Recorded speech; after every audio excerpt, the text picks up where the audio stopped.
Good morning mga idol. Susunod tayo sa ating mga kaibigan papunta sa Real Quezon.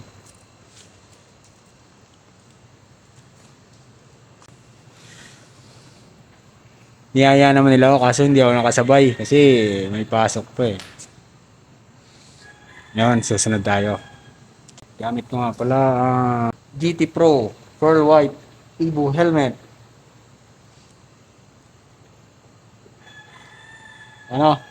Gigirap na ako. Kita-kits na lang tayo sa Real Quezon. Peace. Yon, inabot tayo ng malakas na ulan dito sa may bandang Pame, Laguna. Kaya nagpahinga muna tayo para makainom ng mainit na kape.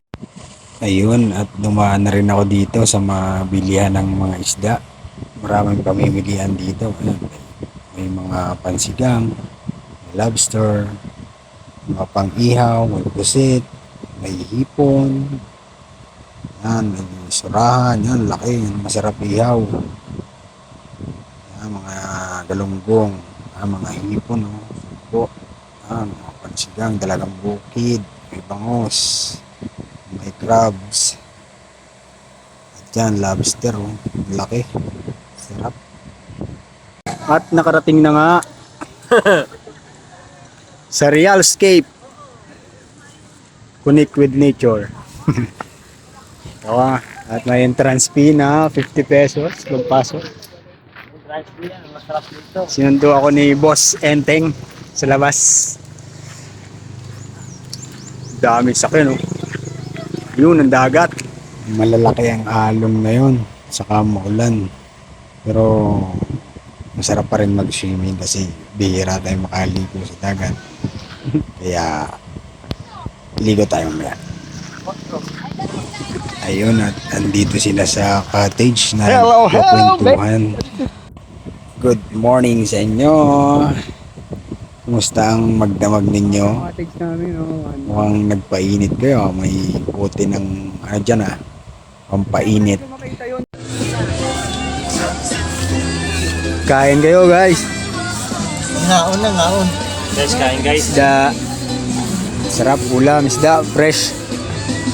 Fresh galing pa yan sa Batangas. Kain muna kami. Batangas na pala. Kain tayo mga idol. Andito nga pala kami sa Real Quezon.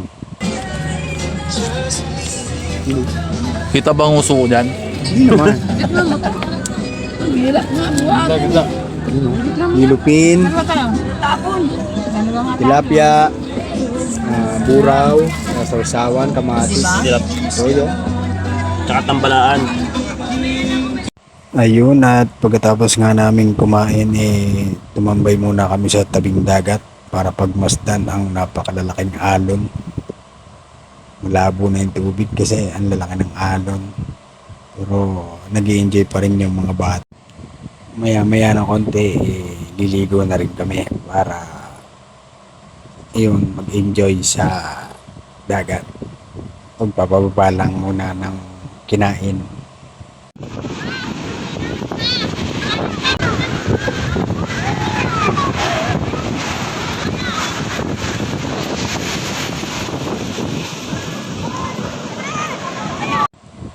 Hanggang dito na lang po muna mga kaibigan. Sana po suportahan nyo yung page ko.